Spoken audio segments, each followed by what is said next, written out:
I wanted to take a few minutes today to introduce you to AnatomyTV. An AnatomyTV is a software package available online through the VCU library system.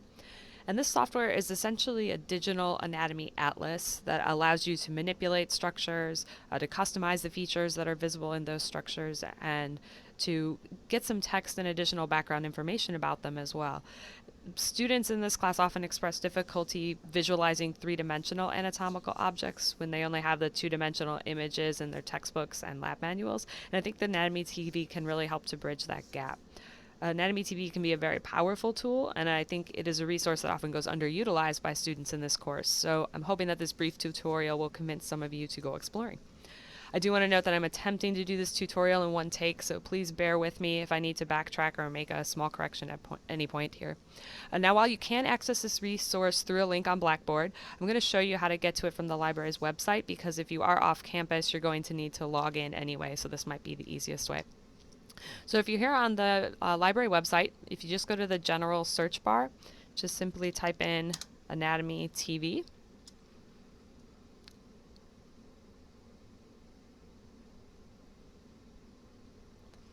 And you'll notice that before even the big results, the main list of results comes up, you'll see a little box here at the top that says related databases and AnatomyTV. So just go ahead and click on that, and it'll take us right to the AnatomyTV website.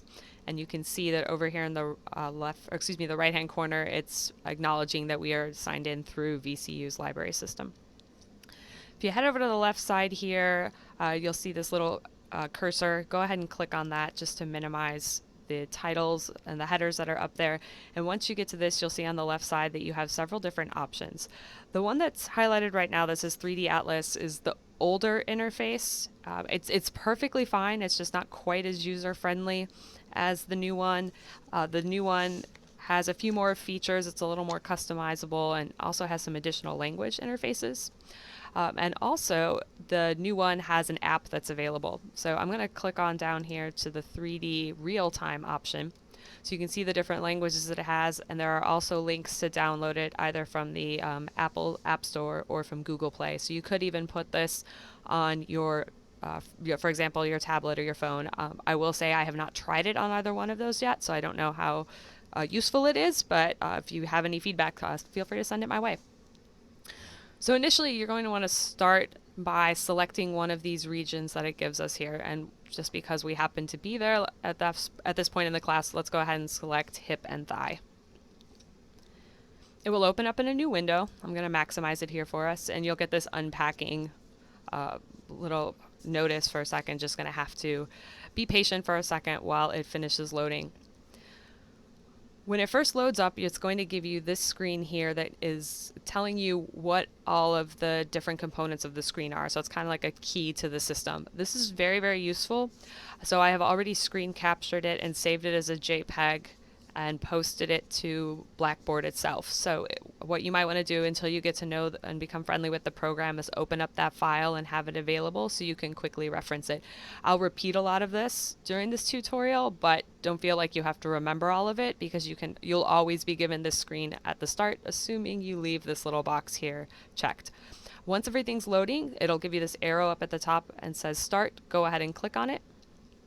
And this is the first screen that you're going to see. And recall that we selected the hip and thigh region, which is why you see that located up here on the upper left side.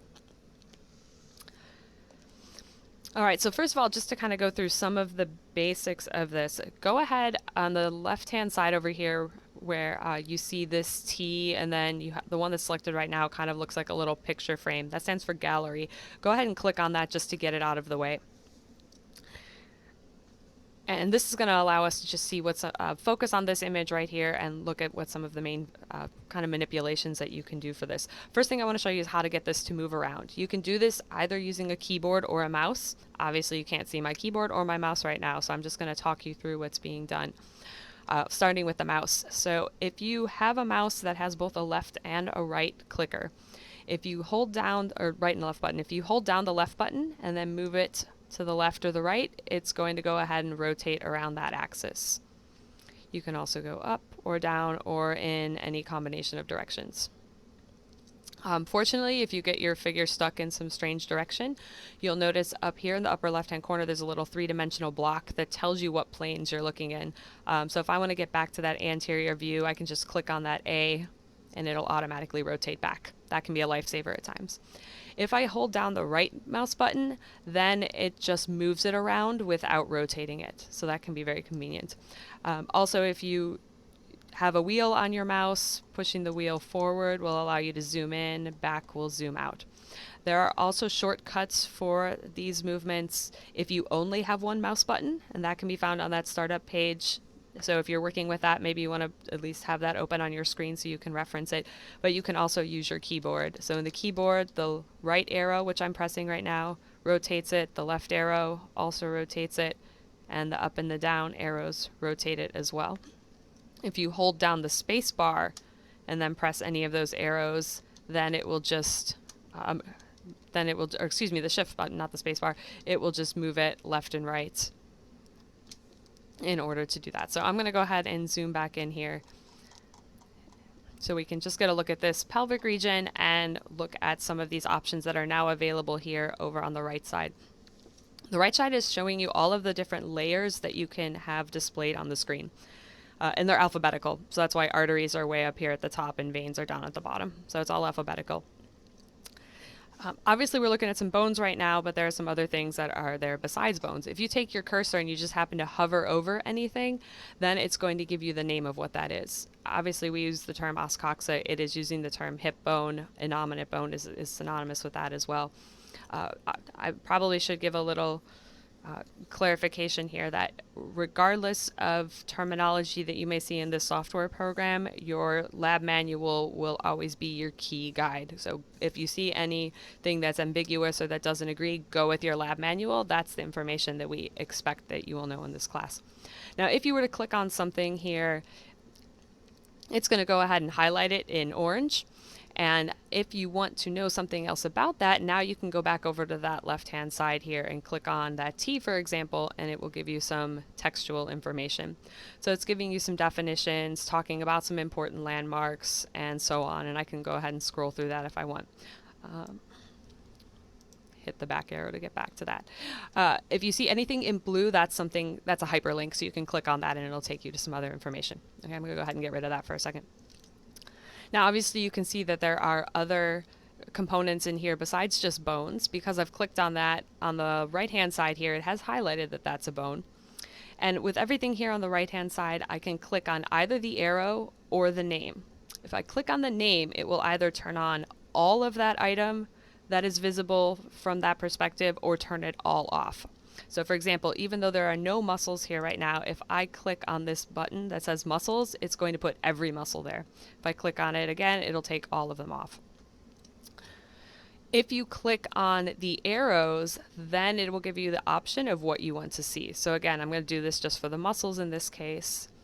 And I could click on that and either select all of the muscles by clicking on this little box right there, or I can go ahead and select just some of them. Maybe I'm not interested right now in the leg and the pelvis and the trunk. I just want to see hips and the thigh. I can either turn them all on by clicking on that button, or if I click on the bar, because it's gray, that's telling you that there's another layer still in the tree. So if I click on that again, now you can see how I've got multiple options. I can turn on, I'm going to move this up a little bit, everything that is in the anterior compartment of the thigh.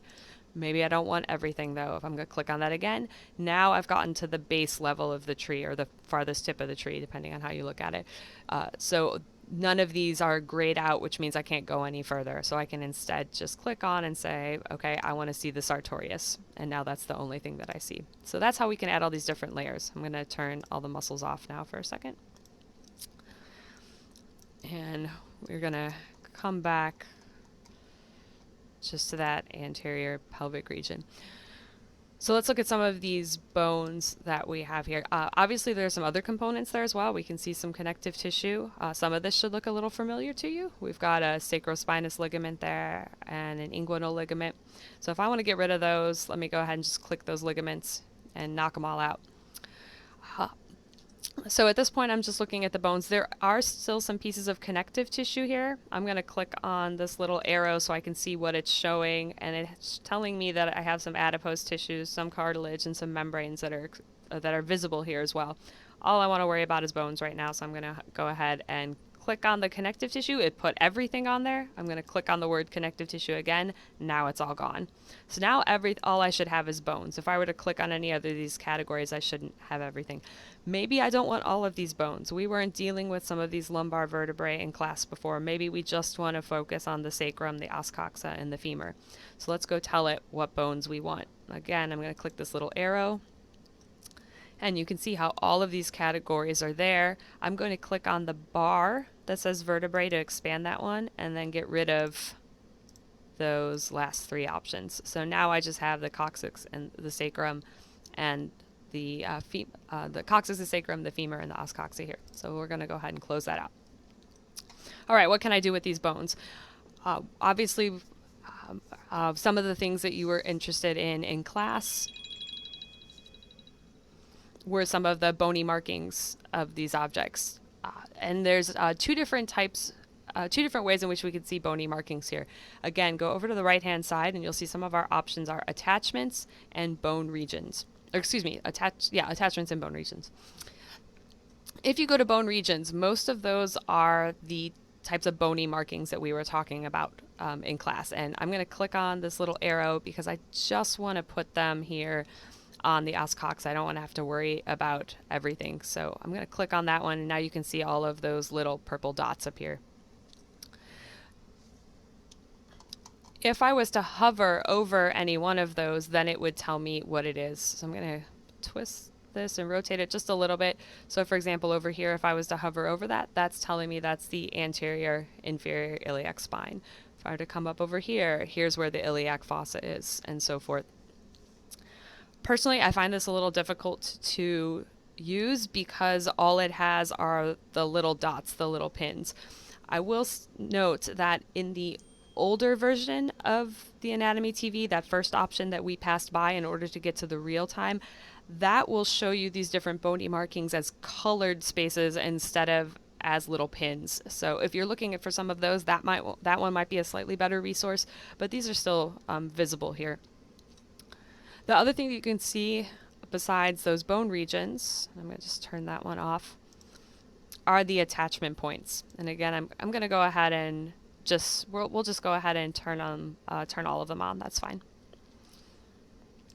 So we'll put on all these attachments, and you can see that when I put those on, we have patches of red, patches of blue, and patches of green that are appearing on the bones. All of these correspond to either origins of muscle that are in red, insertions of muscles that are in blue, or attachments of ligaments, which are going to be in green. And some of these you should already know. We can kind of demonstrate there. So for example, I can see over here at that anterior superior iliac spine, if I hover over that green spot, you can see how it tells me that that's an attachment of the inguinal ligament, which I would expect. Over here in red, it's telling me in this case that this is the attachment of the iliacus, but because it's red, I know it's the origin of the iliacus. Likewise, if I come on over to this greater trochanter, I can hover over that. It says attachment of the gluteus minimus, but I know that that's the insertion because it's posted there in blue. Some other ways in which you can visualize these, I'm going to go back to that attachments tab, and you can see how there are several layer options here. I'm going to show you how these layers work one at a time. So I'm just going to click that first one, and you can see how it's just at this point focusing on the os coxa and part of the sacrum. So it's kind of just drawing your attention to that. If I click on the next layer, now it's added on the femur. I can click out again. Now it's adding on some vertebrae and so forth. Let's just leave it at the os coxa and the femur so we can kind of consider what's going on at this articulation here. These attachment markings can really help us to visualize where these muscles go when we're just looking at the bones, but an even better way to do that is to actually put the muscles in to begin with. So let's look a little bit more at this kind of posterior lateral side. And we can see a couple of big spots, a couple of large red origins that are over here. I'm going to hover over, and I can see how this says it's the attachment of the gluteus minimus. Here we've got the medius. And if we go all the way up to that iliac crest, now we can see that just below that iliac crest, that's where we're going to find the attachment point for the gluteus maximus as well. So there's those 3 gluteal muscles, and just as a reference, those are the ones that are going to be depicted in the very first figure in lesson 5 in your lab manual. So if you want to kind of follow along while we're looking at some of those. If I want to see where those muscles are and how they attach there, I can do a couple different things. For one, if I click on this spot right here and it says the attachments of the gluteus minimus, again, I've clicked on it, so it's going to highlight it in orange. I can come over here to the text, and you can see how it's giving me a link here to the gluteus minimus. So now I can click on that itself, and it's going to put the muscle in there for me. And if I want to get rid of that highlight, I can just go ahead and unhighlight there. So now I can not only see the bones with those attachments, but I can see the muscle as well. Likewise, I can go ahead and add in the gluteus medius if I want, and then I can also add in the maximus. And so now I've got all 3 of those muscles that are in there. The other way that I can do those, get those muscles added or removed, is by actually using the little muscle tab here. So for example, in this case, we're looking at, again, those muscles of the hip and thigh, but specifically in this, we're looking at muscles of the gluteal region here. And so just by simply toggling on those little dots, it will add or remove those muscles. I'm going to go ahead and add in everything that you can see on that's present in figure 5.2, or for the most part, everything that you can see in there. And so we can take a look at some of these deep muscles of that posterior hip. All right, now you might have noticed that as I clicked on those, you couldn't see anything appearing. Well, part of that is because we are, they're being covered by some other muscles right now. Oops. Hold on, let me back up there for a second. There we go, that's what I want to be back at. So with these muscles on here, I want to show you what a few of these buttons are that are down here at the bottom. So first of all, for this gluteus maximus, let's say that I didn't want to see that one anymore. One of the things I could do is tell it to hide. So there, I just got rid of it, just maybe because I wanted to look immediately below there. And we can zoom in a little bit. But if when I want to put it back, because I have something hidden, now you can see it says show, and I can click on that and it'll appear again. Maybe I don't want it to disappear completely. I just want to kind of see through it a little bit. I can click on the ghost button instead. And now you can see how it makes it kind of translucent, so you can just see right through it. I can turn it solid again. Examine is another option. If I click on examine, it's going to turn everything else as a ghost. So now I can go all the way around, and that item is the only solid thing that I'm looking at. And if I click on examine again, it'll go back to normal.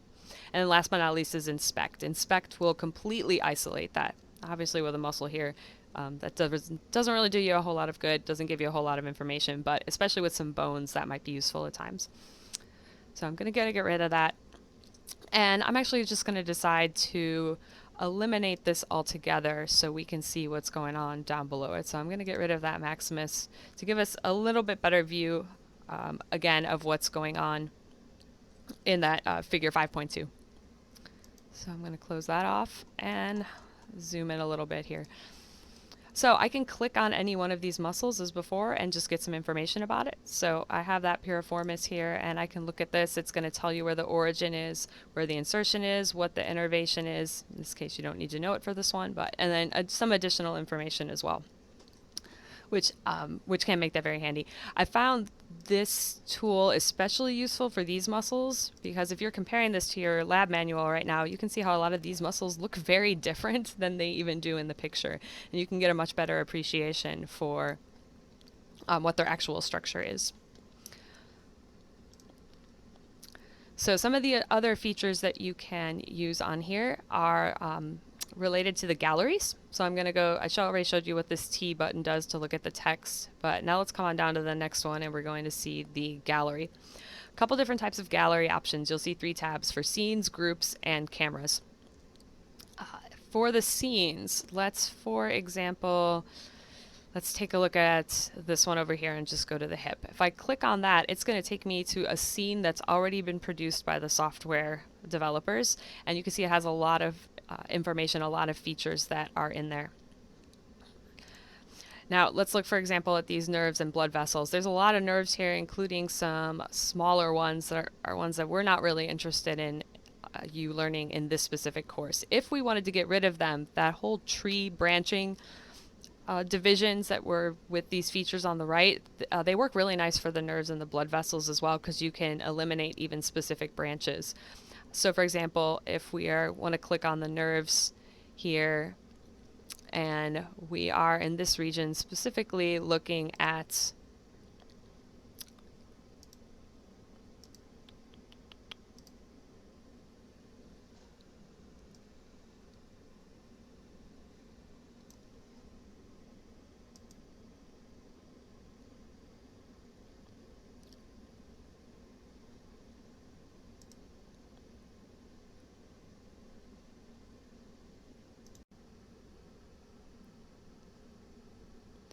So you'll notice when I click on that hip scene, it takes me to a view of the hip with everything in there.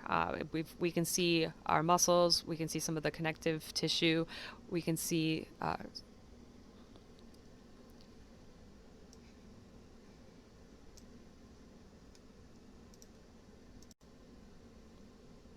so you'll notice when I click on the hip, it takes me to an image that has a lot of stuff in there. So not just the bones, but some ligaments, muscles, and then also the nerves, which are depicted in yellow, the arteries, and the veins, represented in blue, red and blue, respectively.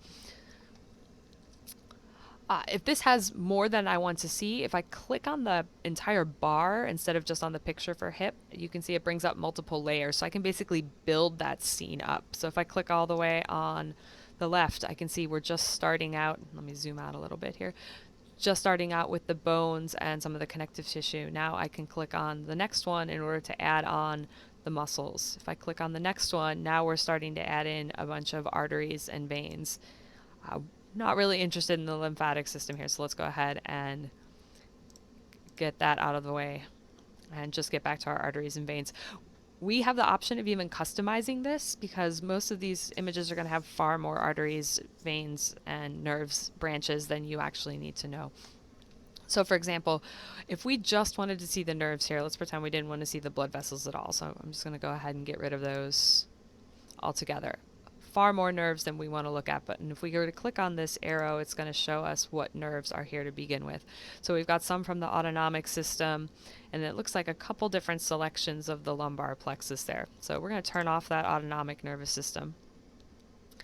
And we aren't interested in all of these. We're going to turn off that accessory. We're going to go ahead and turn off that one and that one because those are ones we're not worried about here. Femoral nerve and branches, yeah, but we're not interested in all of those. So we're just going to turn off the vast majority of these and just leave the femoral nerve in general. We can leave the anterior and posterior in there if we want to, but all you're responsible for is obviously recognizing the femoral nerve. That isn't the only one that we have highlighted, though. You can see how we also have some parts of the obturator nerve and branches, and so again, we can just get rid of some of those. We don't need all of them necessarily on there. So this is how you can customize which branches of nerves or blood vessels you're actually looking at. If you don't want to use the scenes option, there's also the cameras. And the camera option will take you to any specific part. So even though, you know, we've already noted that, hey, we've got all these muscles that are present here. We'll add on the other muscles that weren't part of that original scene. But maybe I want to see this leg down at the region of the knee instead. This will allow me to move to a specific part of the body without changing any of the options that are over here on the right hand side. So I can just click on anterior aspect of knee and it'll take me right down to there. Maybe I want to look instead at that posterior aspect. All right, now it's just going to move that around. And then I can still continue to use the same directional features I've used before. I can zoom out a little bit here. Maybe all I want to see are the blood vessels and the nerves. Maybe I'm not interested at this point in any of those muscles. Let's get rid of them. You know, you can customize that however you want. Another nice option that you have over here on the left-hand side, and actually let me go to this view for a second and zoom out a little bit, is underneath the star where you can kind of have some saved images if you want. You can come over here to the settings. Bunch of options here, but the one I want to draw your attention to is this flip left and right. This can be very convenient at times if you're having trouble making that flip in your head. For example, if the picture in your book is right and the lab manual is left. Just by clicking on this, you can toggle back and forth between a left view and a right view. I would try not to become dependent on that because obviously we have a mixture of left and right models and charts in the lab. So, but it can be a little helpful, especially if you want to confirm that you're looking at something correctly. Underneath that settings tab, there's a tab for drawing and adding other annotations. I have not played with all of these, but just to kind of give you an example of what you could do on there. It could be helpful if you want to have some specific labels on there. We'll get rid of that for a second. Another one that could be helpful to you is right below that, which is the little camera. Think about that camera as actually being the button on the camera. So as soon as I click on that camera, it will take a picture of whatever I had. It'll prompt me to enter in an image name, picture one. You can add it to those starred favorites if you want, and then you can hit OK. I already had one called picture one, so that's why it's asking me to overwrite. Sure, we can overwrite that. It'll then also give you the option up here at the top to download the image, and you can tell it yes or no. I'm not going to bother to do so now, but it'll just let you download it as a JPEG. So that's just a brief overview of everything that you can do here in the, not everything, just an overview of just a few of the things actually that you can do in this real-time atlas. I do want to draw your attention to one other feature on Anatomy TV though, and that is this last one here called the functional anatomy. And the functional anatomy, if you click on that one, it's going to open the atlas, but this atlas is in the format of the old one, the non-real time, so this is a little bit of what that one looks like. So initially it'll start, this is kind of the default that it'll open to this full body. And I want to draw your attention to the left-hand side, all of these images, and you'll see a little running man figure, and that has the animations. So go ahead and click on that. And let's say we're interested in looking at some of these actions of the lower extremities. So let's click on lower extremity. And let's just focus on the hip for right now. You can see it gives us several other options. We want to get the biggest view possible, so come on over to the right side where you see some of these guides and tutorials that they have. Just click on the blue bar up at the top, and that'll give us the entire frame of view for the body. Let's say we're interested in looking at some muscles that are involved in either abducting or adducting the hip. So those are the first two options here. For most of these movements, it's giving you two options so that it doesn't have to show you all of the muscles at once because some of them are covering each other up. So it's going to split it into multiple groups of muscles. So if I click on that first one, you can see here that it has several muscles that are highlighted. And if you kind of hover your cursor over them, it's going to give you the names of those. And some that are in green right here, indicating that they just completed an action.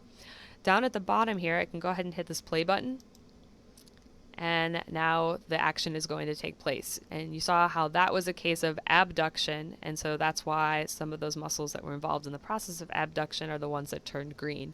You can also see that this little orange ball kind of moved to the other side of the screen. So now I can hit the opposite play button, and it'll go back in the other side, but now we're adducting the leg, and that's why there's a different set of muscles that is turning green. So right now we're involved in abduction. Now we're coming back and it's going to be adducting. You can also do this with your cursor. If you hover over and I think it's there we go. And just click and drag, you can move the leg in any one of those directions back and forth, whatever speed you want. So you can see how there's some of the muscles. You can also drag the little ball as well. So you can see how this didn't include, hopefully you're looking at this saying, well, wait a sec, those aren't all of the abductors, those aren't all the adductors. The rest of them are over here with option number 2. So I'm going to click on number 2. Now we've added in a couple other ones. So for example, you couldn't see the adductor magnus on this option number 1, but it is here on option number 2, and so now you can see this process occurring again.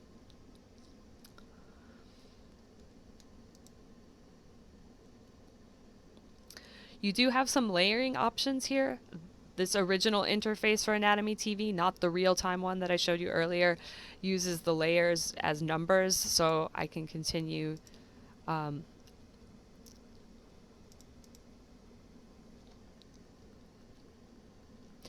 You'll notice down here in the lower corner.